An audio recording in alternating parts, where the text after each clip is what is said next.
Hello and thank you for joining me today as we embark on this incredible journey that is known as painting with infinity fields. Today we're going to be painting one of these guys. Well, not just today. Today I'm going to be working on one of these guys. I had a friend suggest that I record some of this stuff, so I figured I might give it a go. Hello.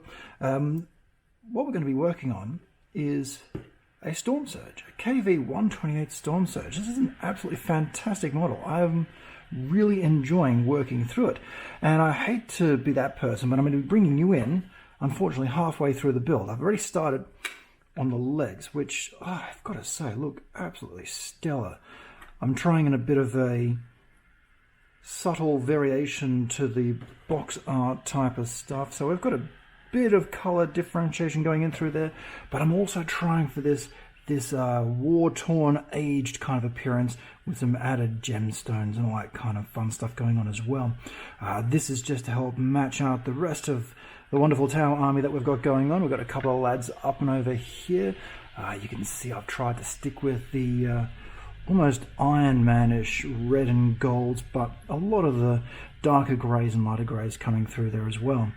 I love having multiple works in progress. It helps to keep my brain occupied. I can choose one particular thing, but I do happen to quite like the combination that you get when you include reds and greys and funky little green gemstones and all that kind of whatnot.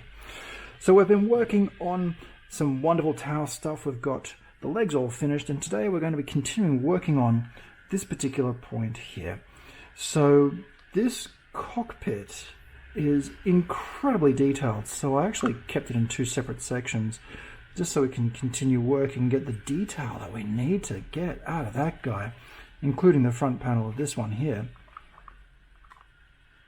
So you can see it all nicely inside there when it's going to be all finished up. And that brings us to what we're going to work on today. So we're going to be joining essentially halfway through. We're going to continue working on this front plate here.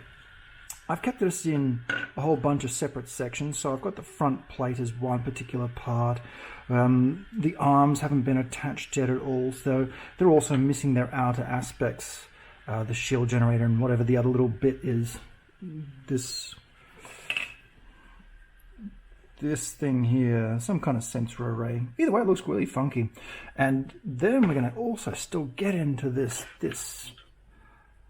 absolute beast of a gun thing. Oh my goodness, I couldn't believe it when I actually put this one.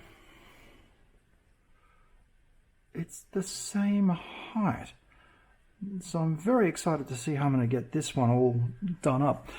I kept it all in separate sections, so you can see I've already base coated a lot of this stuff, and I tend to cheat a little bit with the base coating. I'm used to using a spray paint, so I've spray painted this one black because I want to do some darker hues on this particular part. However, the rest of the torso and the leg components, I did just do a simple base coat, so it's all nice and uniform and clean. I've added a little bit of extra material to the sides where the arms mount as well, just to push it away from the torso a little bit further and give it a little bit more maneuverability. So it's allow for a bit of a slightly different posing positioning. So that's going to be a bit of fun when we get to that stage. But today, without any further ado, let's get onto this guy here. We've got the palette out in front of us, we've got the pot next to us there. All we're needing is a cup of tea to go into this hand here, and then we're good to get started.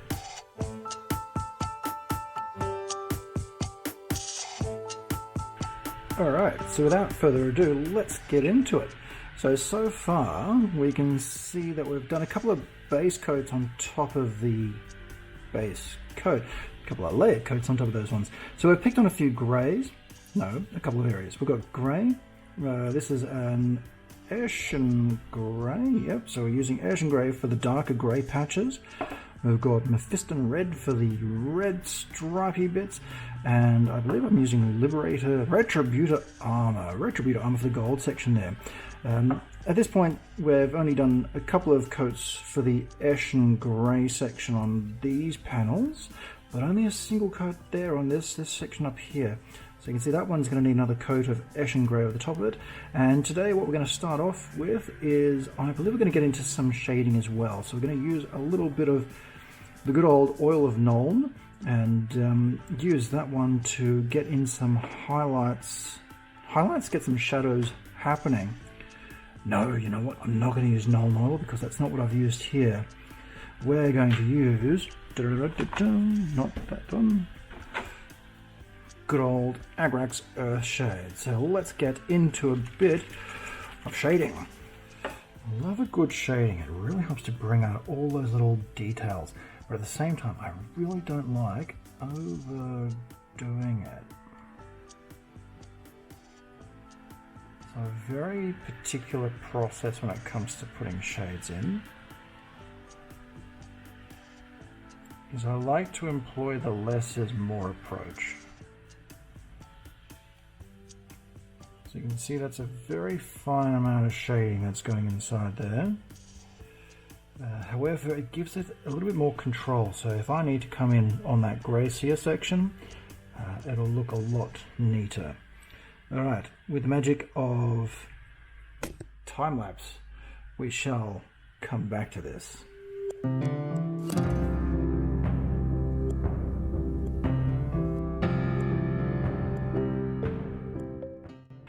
And voila, we have done a lot of the shading, and gosh, I've made a mess of that. So we're going to be doing a couple of things now. Firstly, I forgot to colour in that little section inside the visor point. So I'm going to colour in that section with Mephiston Red, then we're going to give it a bit of a shade as well, and then we're going to give it a bit of a tidy up on some of these panels here. I don't mind doing it in this way because some of these panel lines are really tricky to get into. But a coat over the top with your base colour, I think that's going to make it look pretty schnookos again. Time lapse away!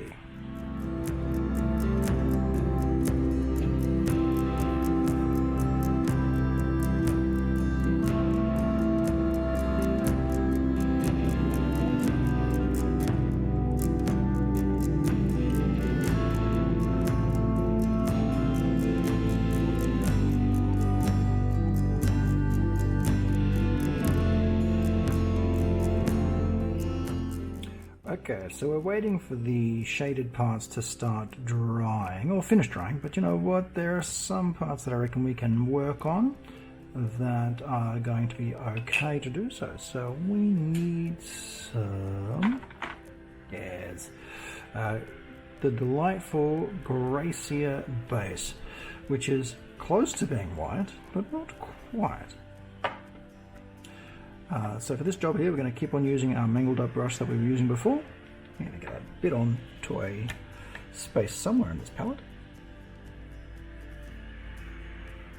That looks empty.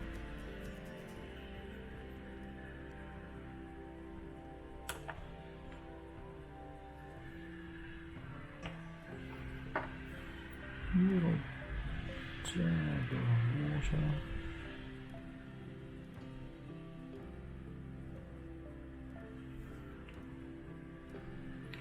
Very good. I'm just going to pick out a couple of edges here and just tidy them up.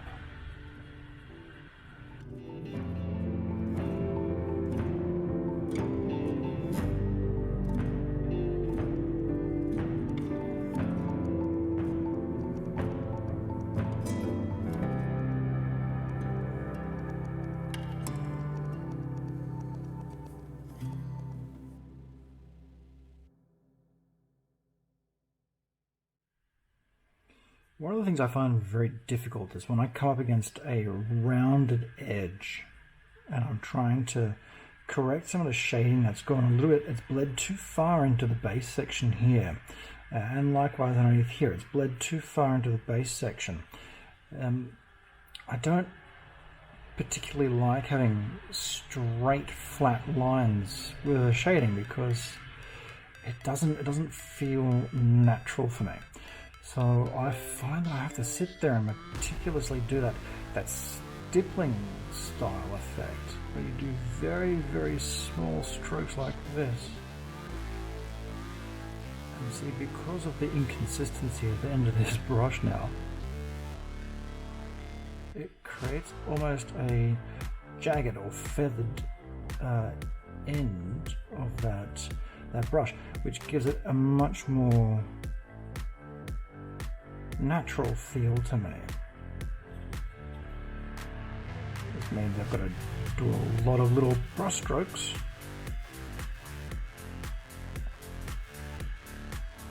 to get the feel that I'm looking for.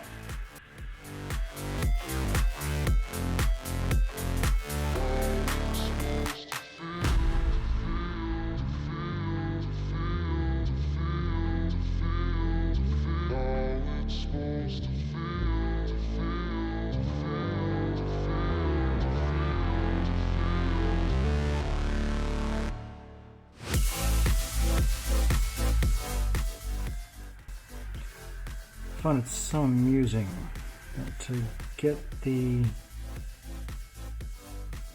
weathered and damaged and worn out effect, all this kind of stuff. At first you got to make it look really neat so you can bang it back up again.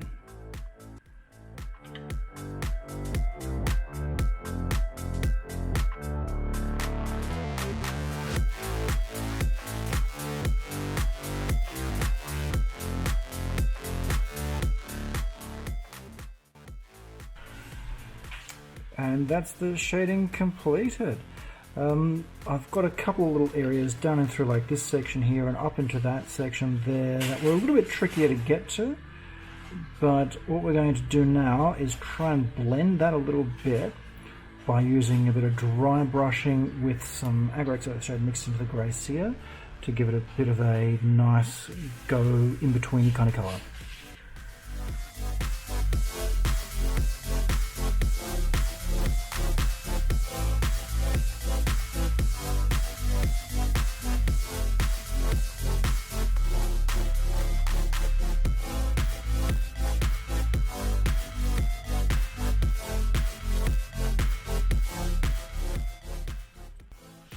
Yeah, it's very subtle changes in through there, but I think by blending a bit of those colours, it's just helped to take a bit of that. I'm going to have to correct a little bit in that corner there. I think that's okay. Good. Now to tidy up the red and gold, and then we'll get ready to tidy up for a bit of a white section on here to make it look like it's really glowing.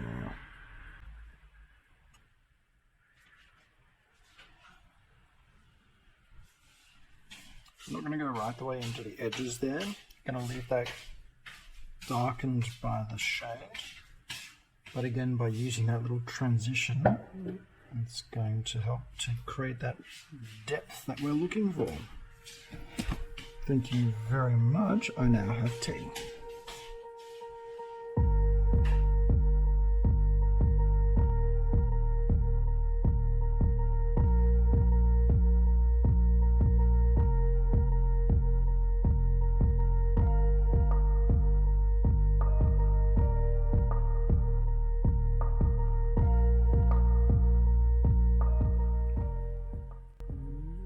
And there we go. So that's all. The shading is all cleaned up. We've got the gold all nice. It's a little bit thick through there, but that's because I didn't water it down enough. And that's pretty much this front plate all cleaned up, ready for some highlighting. We still have to highlight and clean up this section on through this, but the rest of that's looking pretty nice when you compare it to nice colors compared to the base of this one, and very similar color scheme coming through on the leg of the old Commander here. But that's going to be a good place to finish up this project for tonight. So thank you very much for joining. I hope you found this informative, and I look forward to seeing you with the next stage.